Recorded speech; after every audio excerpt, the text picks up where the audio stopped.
Welcome one and all to Puppet History Online University. Today, we'll be taking an ever-winding look at yet another chapter in the heavy book we call history, while our guests ruthlessly compete for the coveted title of History Master. I am obviously your beloved host, the Professor. A thank you. An icon. Ryan Bergara, are you ready? Yeah, let's do this. Special guest Curly Velasquez from our friends over at Pedolike. Are you ready? I feel like I'm at the premiere of a giant show. Like, I'm like, yes. Oh, I'm so excited. Well, then let's crack in.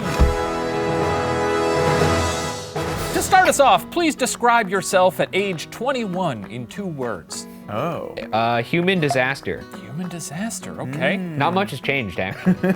I'm gonna say fun and fashion, and that too, not much has changed. I would describe myself as the Professor. Which makes me wonder, how old are you? Yeah, you know, you start jumping around in time and things get a little funky.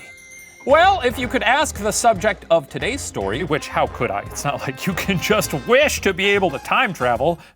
She might say, Patriota dedicada. But she's just being humble. Really, it should be revolutionary murder. Today, we're talking about Policarpa Salavarieta, the sewing spy. The sewing spy. Yes. And she's sewing and spying at the same time. That's a lot of work. That's a lot of things to be doing. Well, I guess spies are always doing something other than spying, sort of That's pretending true. to be like, oh, I'm a butcher. Just kidding, I'm spying on you. In the early 1500s, Spain began colonizing the Americas, including the area that makes up modern-day Colombia. Those colonies were governed by the King of Spain, but since he was an ocean away, Spanish viceroys acted as his representatives on the west side of the Atlantic. By 1739, much of today's Colombia was governed by the Viceroy of New Granada. Just giving you a little flavor, some context. Yeah, not a good time for our people in the Americas. No. Yeah, some fun flavor of colonization. Oh! Tasty. Delicious. Policarpa Salavarieta was born in New Granada around 1795 to middle-class parents. They died when she was only around 7 years old, and she began to work as a seamstress in her hometown of Guaduas. Guaduas was a small town between Bogota and the Magdalena River. Bogota. Wait, what did I say? Bogota. Bogota. Raz Al Ghul. Raz Al Ghul?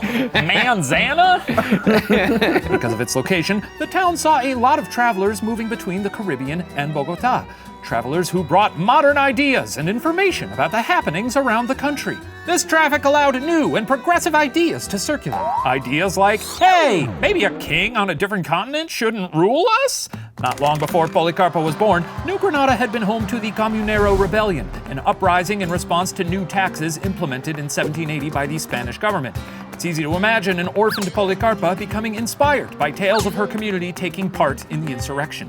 However, though there was some simmering tension about colonial rule from the New Granadans, in general, there wasn't any massive focused push for independence. Instead, events in Europe dropped an early opportunity for independence in New Granada's lap in 1808.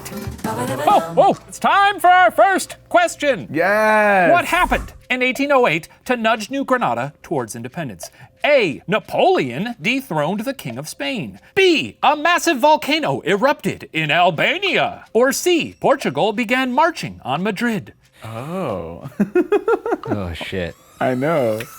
I love your little feather pens here. Oh, yeah. It's called a quill, Curly. Hey, Ryan, come on. A rotten jelly bean for you. Be nice to our guest. Good, I love them. Ryan, what do you got? C, Portugal? And Curly? I'm gonna say A, Napoleon. That was my second Napoleon. guess. Jelly bean for Curly. Woohoo! That sneaky little French guy, he's got his paws all over history. In 1808, Napoleon deposed King Ferdinand VII, imprisoned him in France, and put a guy named Joseph Bonaparte on the throne. That's right, Napoleon made his lame older brother, Joey Bones, the King of Spain. Joey Bones.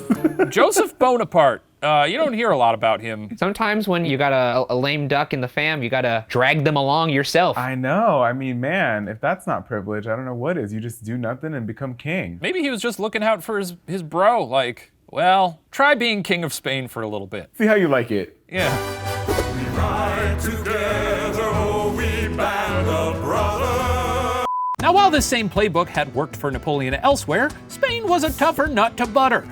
A resistance movement established their own government, the Central Junta in Seville, and pledged continued loyalty to Ferdinand. Until his ass was back on the throne, they considered themselves the rightful rulers of Spain. This was probably some heavy news for the viceroys across the Atlantic, but it seemed most people just accepted the junta and figured life would keep on keeping on. It's a sloppy situation. History, it's sloppy. But not everybody was content with this. Some saw how the folks across the pond had set up their own junta and were like, hey, can we junta also? If the central junta in Seville wants to rule Spain on Ferdinand's behalf, fine, do your thing. But why couldn't the colonies form their own junta? No viceroys, no Ferdinand, no nothing. How many juntas we got now in one territory? A lot. There's a lot. Juntas started popping up all over northern South America. The royalist viceroys, who were loyal to the junta in Spain, not these new American juntas, tried their best to assert their control and stamp them out. As a result, many New Granadans were still on the fence about independence. The American juntas needed to sway more supporters to their mission. So, how did the juntas try to persuade the less than revolutionary? A, they began a massive newspaper campaign. B, they just lied and told them the juntas were still in the name of King Ferdinand. Or C, they rounded them up and shot them. Oh. All right. Ryan, what do you got? Yeah, sea guns. Sadness. Sea guns, thank you.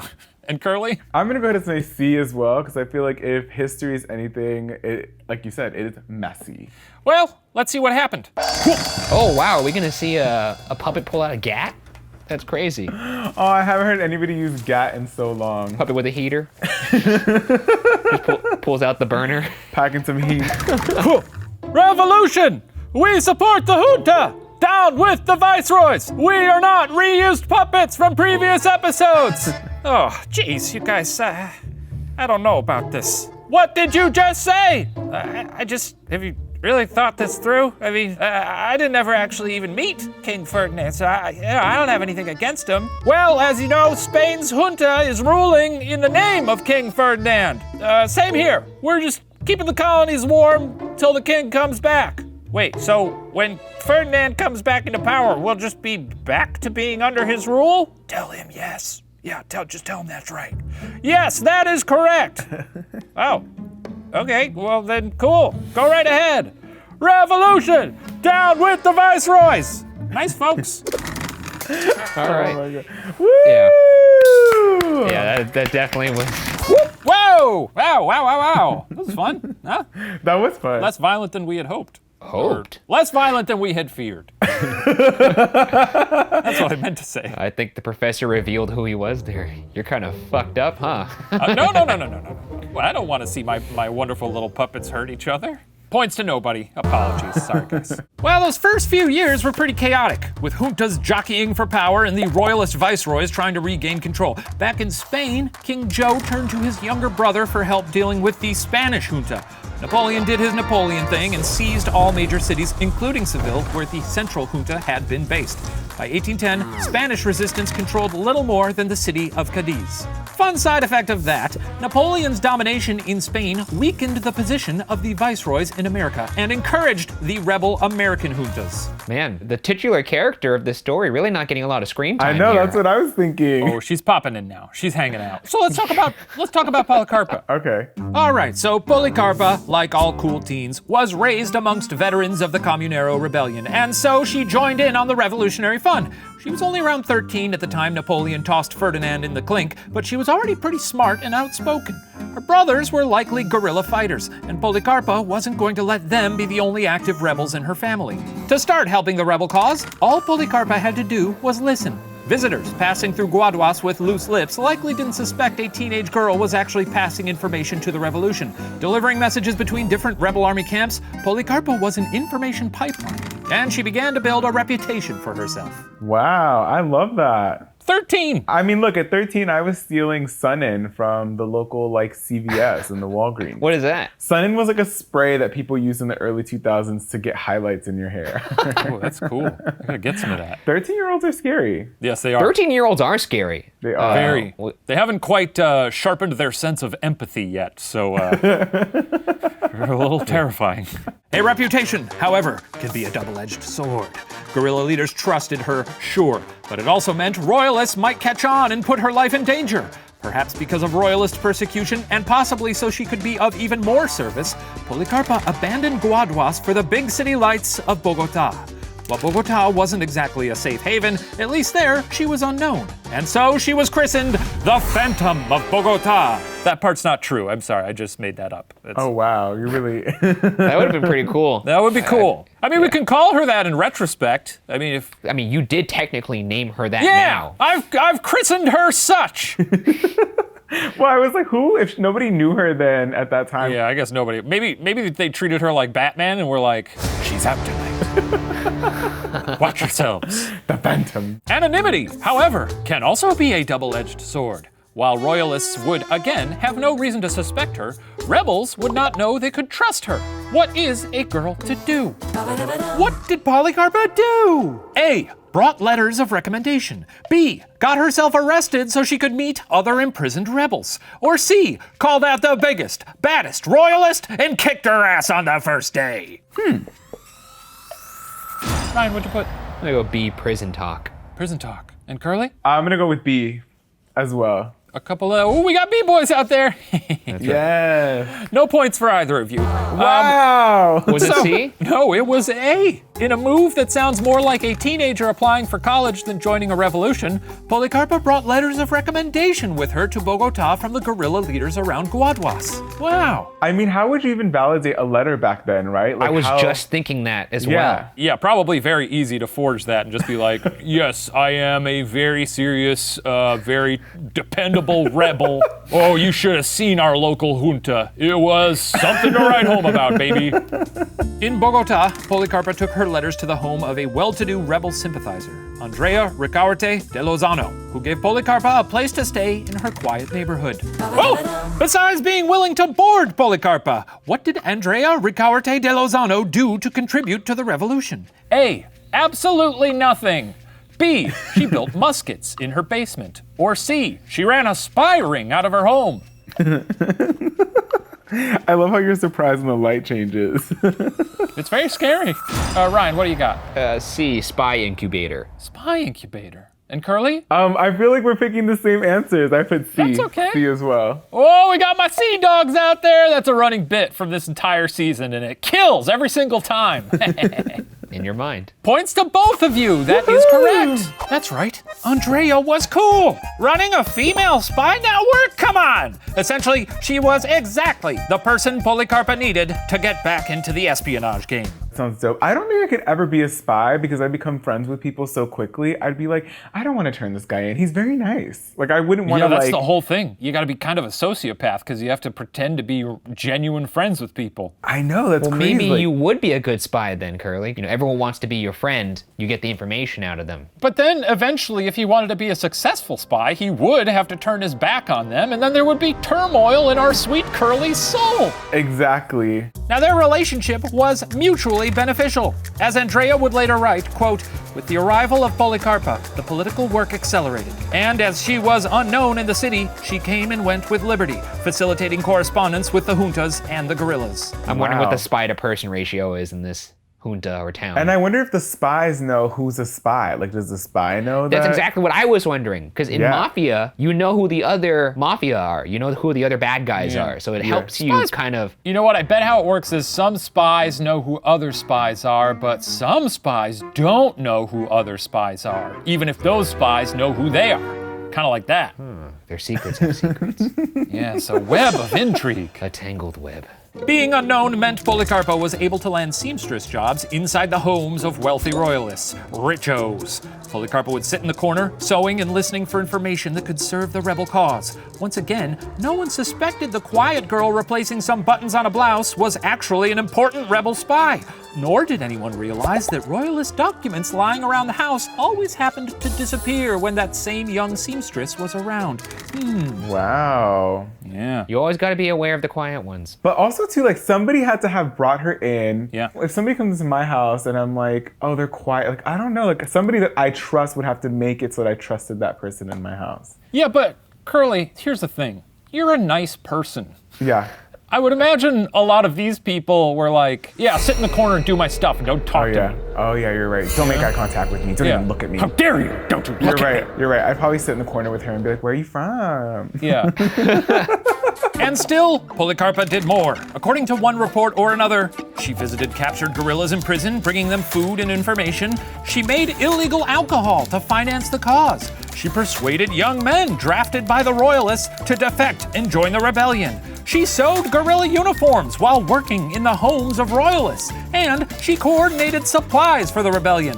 Colombia's tourism board asserts she even supplied guns to the revolutionaries. Now, it's important to note, Policarpa was still not yet 20 years old. Also, you would be insane to posit to someone else in this town like, I think that seamstress is a spy.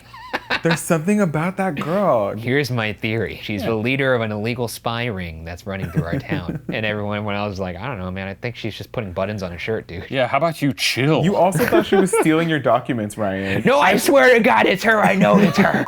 While Policarpa took on a staggering amount of revolutionary responsibility at an early age, she was nevertheless still a teenager, and she was crushing on a hunk. Policarpa met Alejo Sabarain at Andrea Ricaurte de Lozano's house. The two young revolutionaries soon fell in love, obviously. I think it's pronounced Alejo Sabarain. What did I say? You said Alejo Sabarain. Sorry, let me take another stab at that.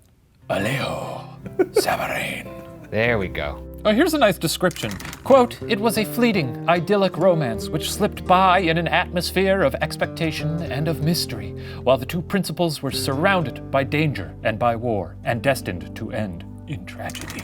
Wow. Who wrote that? I know. Did she write that about the relationship? No, it was some article from Utah during World War II. Sexy ass Utah. Yeah. For now, we'll leave Policarpa and her young lover alone while we check back in with Europe. Yeah, we're going back to Europe, sorry. Even though his younger brother had all but handed the entire country of Spain to him, Joey Bones could not get the people to accept him.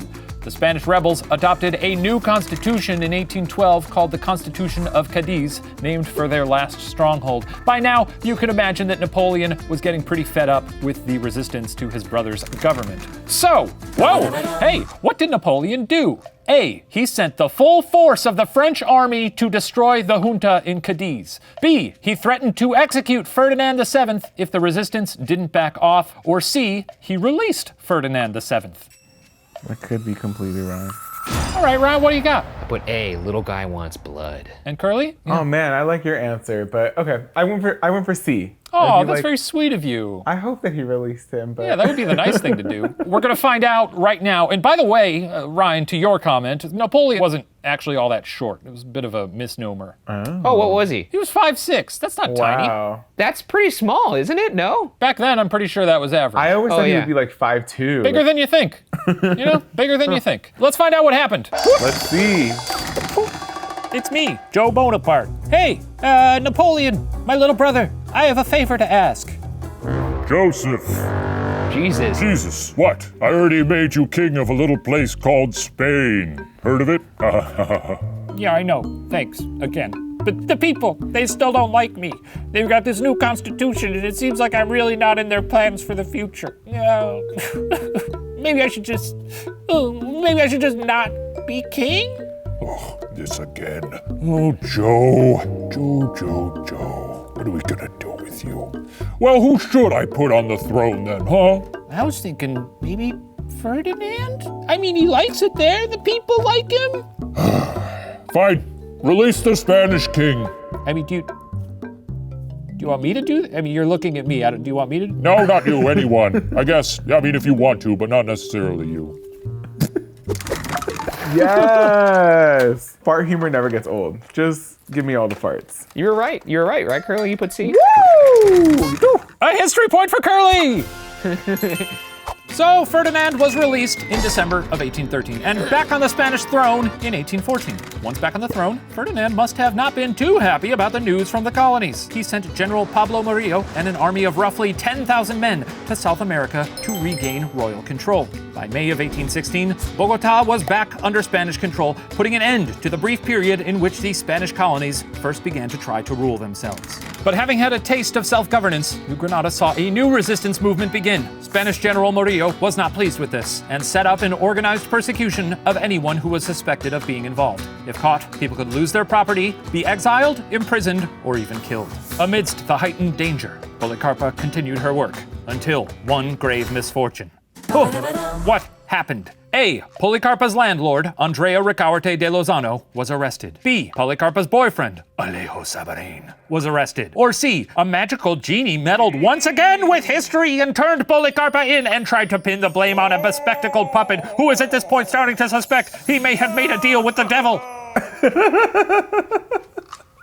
I want to pick C just to pick C. Don't. But Please don't. Ryan, what'd you put? I put B, Adios Alejo. And Curly? Alejo. I put B as well because I Adios, was Alejo. like, we got to hear about this love. We must hear about this love. Points to both of you. Yes. Now, a good reminder to all women, yeah, I'll say it, men are trouble, baby! Stay away from them, if you can. In the fall of 1817, Sabarin was detained by royalists and searched. On him were some documents mentioning Policarpa's role in resistance activity, and a warrant was issued for her arrest. Oh, wait, he didn't plan to get her in trouble, though. No, he didn't. He was just arrested, and he happened to have documents on him that basically incriminated her. Wow. So he wasn't like a bad guy. He No, didn't seem like but he- clearly not a good spy. Come on. This is why you always delete your text messages. Just like delete the receipts always, you know? Ryan, where'd you make that face? I like hanging on to the memories. I don't know. When soldiers arrived at Andrea's house, Policarpa knew she was in trouble and could possibly jeopardize a large piece of the resistance. If soldiers discovered an entire spy network was being run from Andrea's home, many rebels, including Andrea, would be arrested. Andrea stalled the soldiers, lying that she had no idea Policarpa was an insurgent. Can you imagine? Here, in her house, after she opened her home to the wretched girl? Meanwhile, in the kitchen, Policarpa and her fellow spies were incinerating documents that contained sensitive rebel information in the oven. It's safe to say their efforts covering their tracks assured Andrea's resistance work and her spy ring could continue to operate. Wow. Pretty I baller. mean, delete all text messages. Once arrested, Policarpa was taken to Rosario College, whose classrooms were being used by Murillo's forces as a prison. In November of 1817, she was tried before the Council of War and found guilty of espionage and treason. Her punishment, death by firing squad. Oof. Yeah, this is where things get heavy pretty quickly. Andrea essentially turns her in, or how does she even get from burning the documents to... She stalled them. They were clearly had a mission, which was to arrest Policarpa. So Policarpa did everyone a favor by burning all the things that incriminated everyone else in the residence. So she just took one for the team. That's Yeah, what I was essentially. thinking. I would be Yeah. like, Polly, girl, take one for the team. Yeah, And don't spill the tea. yeah. Curly would be in there whispering those thoughts into her. Well, somebody's got to fall on the sword here. Polly. Take one for the team, Polly. You gotta. At dawn on November 14th, 1817, Policarpa and her fellow prisoners, including her boyfriend Alejo Sabarin, were marched to the Plaza Mayor in the middle of Bogota. The public nature of this display was meant to send a message to the people of Bogota. If you resist, this is what will happen to you. Policarpa, however, made sure to send her own message. Instead of wearing the customary death row uniform of a sackcloth, Policarpa reportedly insisted on wearing a blouse, a wide skirt, and a shawl. Another account says she refused to kneel and that she taunted the Spanish soldiers so loudly that drummers were ordered to increase their volume to drown her out. Wow. Yeah, that's pretty baller, I'm not going to lie. You could always tell who a person really is in their last moments, I suppose. Yeah, she's not going down without a fight. When the time came for her final words, Policarpa did not waste them, shouting to the gathered crowd, "Indolent people, how different your fate would be if you knew the price of freedom. But it is not too late. See that although I am young and a woman, I have enough courage to suffer this death and 1,000 more deaths. Do not forget this example." Policarpa was executed by the firing squad. She was 21 years old. What a life. Such is life. That's what's so crazy is that there's been so many like historical people that have done amazing things, and I seriously get anxiety about going to the supermarket. I'm like, what Yeah. a waste of a human am I? Well, you know, I was gonna say, you never know the depths of your courage until you're tried. Until you That's get something there, I to- know. Until you get to the supermarket. If I had rebel brothers, maybe I'd be a rebel brother too, you know? Yeah, rebel brothers. Yeah. Very easy thing to say. Rebel brothers. General Murillo must have thought that executing a 21-year-old woman alongside her boyfriend in the middle of a public square was going to help his cause. As you can expect, it didn't. Turns out, unbelievable cruelty towards people standing up for what they believe in is seldom what wins the support of people, especially in the long lens of history. Policarpa's execution outraged the citizenry and motivated many to stiffen their resistance to Spanish rule. Word spread about what the Spanish military court had done, and poems, stories, and plays were written about the young martyr. To get a sense of the national sentiment towards Policarpa's death, one play about her was performed for the first time in Bogota on July 23, 1820, less than 3 years after her death. What happened at the play? A. Spanish soldiers set the building on fire during intermission. B. The resistance forces enlisted more than 600 new soldiers from the exiting playgoers. Or C. The audience started a small riot to prevent Policarpa's execution. Wow. Think hard, Ryan. Make the right choice. There's A. They fire. A. They Fire. set that place on fire. Love the enthusiasm. Yeah. Curly, what do you got? I'm gonna go with B. I think that they probably recruited a bunch. I bet you people were super inspired by it and they were like recruiting outside. Like, yeah, you wanna join the cause? Fuck yeah, I wanna join the cause. And then, Junta merch. Well, let's see what happened. Where'd my guy go? Where's my guy? Where's my little guy? Oh, there he is. 2 playgoers. Watch the play. Psst, can you move? I gotta take a piss. You might want to hold it. It's almost the execution scene. Oh, interesting. What? That girl's gonna get killed? Yeah, that's what happened. Boo! I said boo! Save Policarpa! He throws a tomato. Yeah, you know what? He's right! Boo! Save her! Throws a rock. Yeah, this place sucks! Fuck this place! Wow. wow. Woo! Yeah, they didn't like that play one bit. People are stupid. I know. I don't know if they read the playbill on that one. Hey, Dumb as people. hell. Points to nobody, unfortunately. The audience refused to sit idly by during Policarpa's execution, hurling eggs, tomatoes, tamales, and straight up rocks at the stage, endangering the actors. That play is just one example that shows how anti-Spanish sentiment was finally taking off in New Granada. Though many may have been reluctant to separate from Spain in 1808, after a taste of freedom, a brutal reconquest by Murillo, plus the selfless sacrifices by Policarpa Salavarrieta and hundreds of others, New Granada was ready to get rid of the a-holes. In 1823, the Spanish were driven from New Granada, and by 1826, all Spanish colonies in America were finally independent. Wow. I mean, I'm happy to hear about the freedom, you know? Love to hear about the freedom. Man, it's intense. It's a lot. It's a lot. That's a lot to digest. Today, Policarpa is considered Colombia's most recognized woman, and her face graces the Colombian 10,000 peso note. Colombia's Women's Day is commemorated each year on November 14th, the day Policarpa was executed. La Pola, as she's commonly called, continues to be a symbol of patriotism and inspires countless to stand up for what they believe is right, even in the face of extraordinary pressures. If Policarpa can face a firing squad at age 21 with an uplifting commitment to her cause, then we should all be able to find the strength to at least speak up for what we know is right. Good for her. I love that. An inspiring woman. That's so powerful. I mean, today and always, that is super powerful to not be afraid to stand up for what you believe in. I love her. I love this story. This is fantastic, Professor. I loved it. That will conclude our history lesson for today. All right, well, I'm going to go tally the scores to see who receives the coveted cup and the title of History Master. While I do that, please enjoy this special performance from Policarpa's sewing spool. Wow.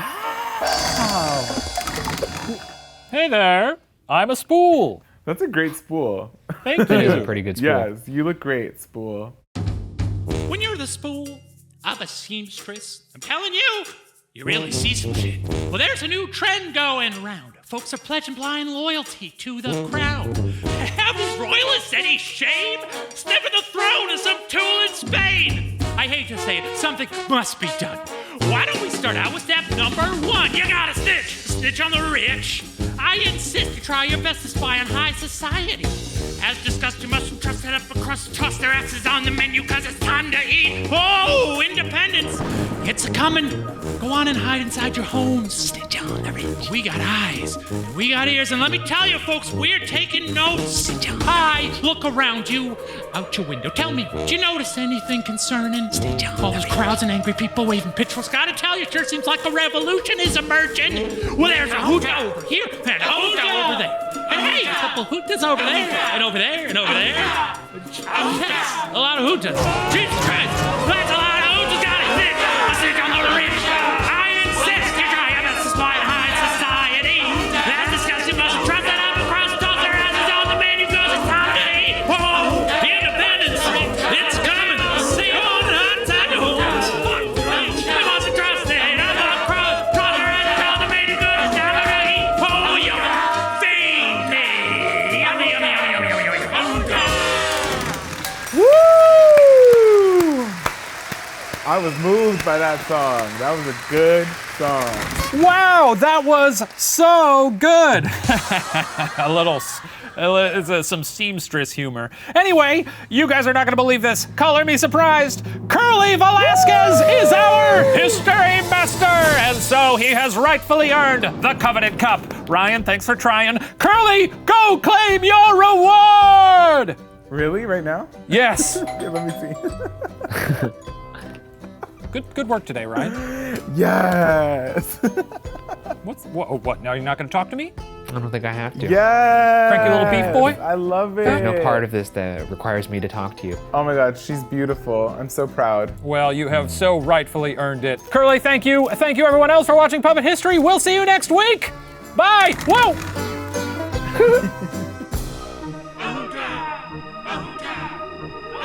Disgusting, mustn't trust that because toss the horses on the menu cause it's time to eat.